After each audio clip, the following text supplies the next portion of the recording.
You don't need to shout. You don't need to explain.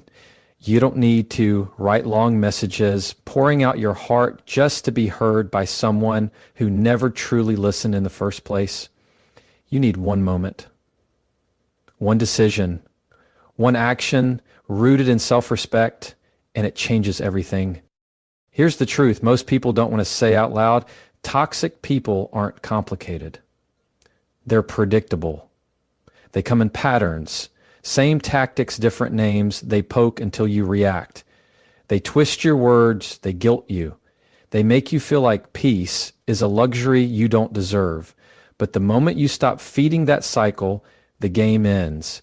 You do this once, and they never bother you again.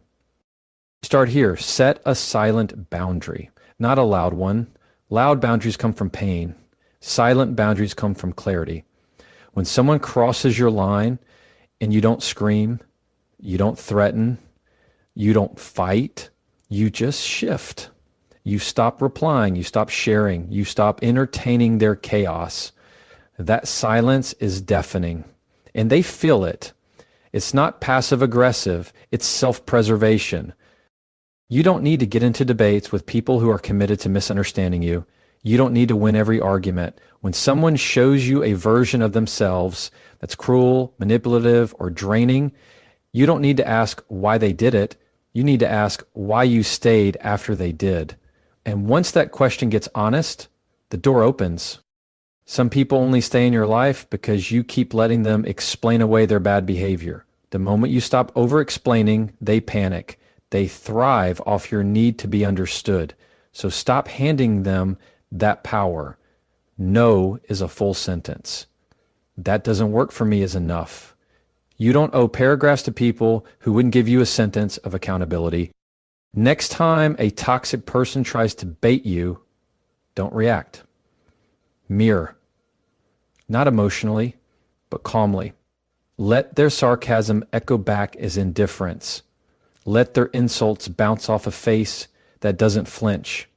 Let them watch you protect your peace without lifting your voice. It confuses them. Why? Because they can't argue with someone who doesn't step into the ring. Then go deeper. Don't just cut contact. Cut access. There's a difference. You can block someone's number and still think about them all day, but when you truly remove access to your energy, your time, your emotional space, that's when you win. You stop talking about them, you stop checking on them, you stop letting their shadow live rent-free in your head, and that is where your freedom begins. If someone can disrespect you once and stay in your life, what you've told them is, there's room for this behavior here. But the first time you calmly show them there's not, everything shifts. Not because they changed, but because you did. And sometimes all it takes is one firm, quiet move to reclaim your peace. This isn't about revenge. It's not about being cold. It's about drawing the kind of line that says, I love myself too much to live in your storm. And the moment you make that choice, even once, toxic people lose the map to find you. And you start breathing again. Toxic people often rely on your reaction to fuel their behavior. It's not just what you say. They're watching how you respond, how flustered you get, how much attention you give them. The louder your reaction, the more control they feel they have over you. They thrive in chaos.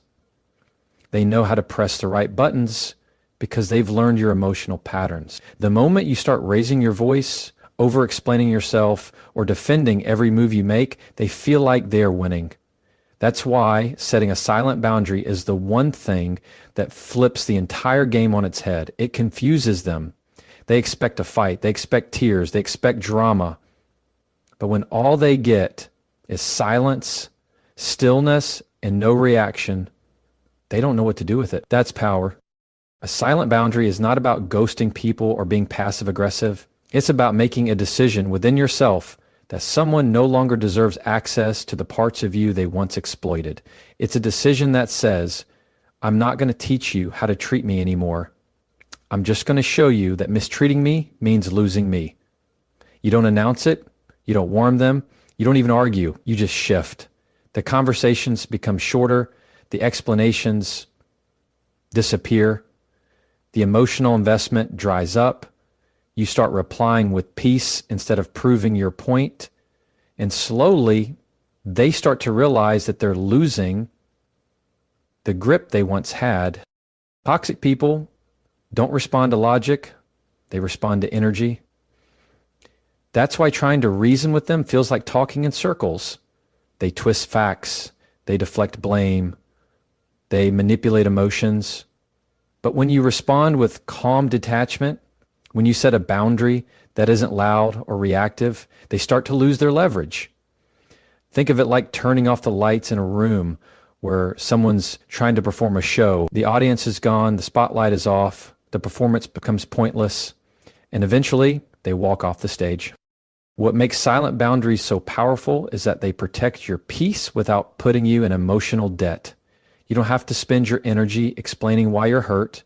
You don't have to write essays defending your decision. You don't even have to convince them they're wrong because you've stopped seeking their validation. That's what changes everything. When you stop needing toxic people to understand your pain, you finally start healing. And they feel that shift. They feel your silence. They notice the absence of your attention, and they realize that whatever game they were playing, they're now playing it alone. The beauty of this approach is that it doesn't require confrontation. Not everyone deserves closure. Not everyone deserves a goodbye speech. Some people deserve nothing more than your absence. And when you give them that, not out of hate, but out of love for yourself, it's a message louder than words. It says, I've outgrown the need to argue with you.